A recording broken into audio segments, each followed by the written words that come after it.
On the Business Courier front page centerpiece this week, when it comes to business, bigger is better, or at least more important and influential, especially when measuring the impact on the economic vitality of our community.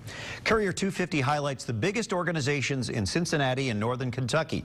This annual publication is inserted in the Cincinnati Business Courier this week. It is a guide to the region's public companies, the largest private companies, the largest nonprofits, and the national companies that employ the most workers in our region.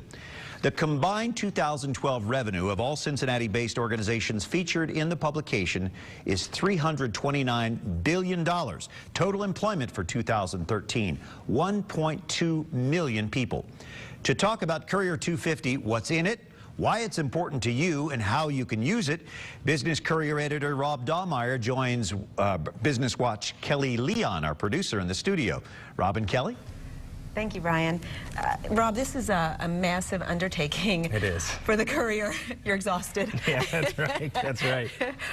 Let's start with why you guys do it each year and how we, as consumers of the Business Courier, should use it. We do it because a big chunk of Cincinnati's economy is made up of private companies, and private companies are private. And they're not out there, like public companies have to share every bit of financial information. They have to really disclose everything because they're owned by the public, by shareholders. Well, private companies are usually owned by, maybe it's one person or a family or a couple of people, and they're typically, especially in a town like Cincinnati, pretty quiet.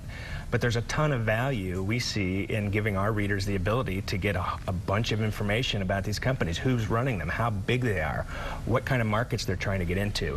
But it's hard, and we have to call every single one of these companies, some of them many, many times. A lot of them hang up on us. And so, but that, you know, that makes it valuable when you can get that. So, you know, Lisa Benson, our managing editor, she really is the one who champions this, and she's, you know, she's probably into a couple bottles of vodka now after she's done with this.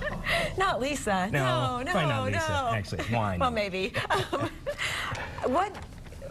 The private companies in particular, yeah, like as you said, that's tough to get.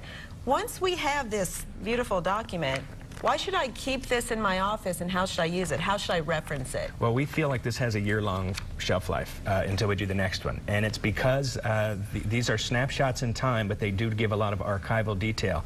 I mean, we have, for each of these private companies, it's who's running them, how much, what's their revenue, where they are, what markets they're trying to get into. And it really just gives you a great picture for the companies that you should know. I mean, for instance, the biggest private company in town is a $1.6 billion company. Advanced Pierre, which is up north of 275 near Tri-County. They do frozen foods.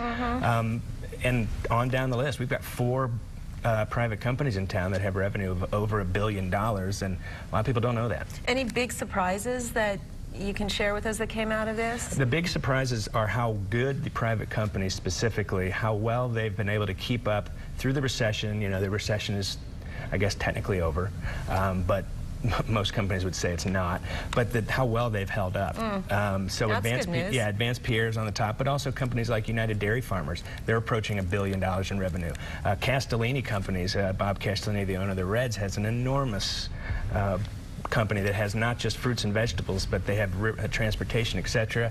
Total Quality Logistics is an over $1 billion company. They're out in on the east side of town, and they do logistics work. And on down the line, I mean, we do 150 private companies. The smallest one on our list is about $60 million. Okay, $60 million. Wow, great. Get it, get a copy of it, keep it on your desk.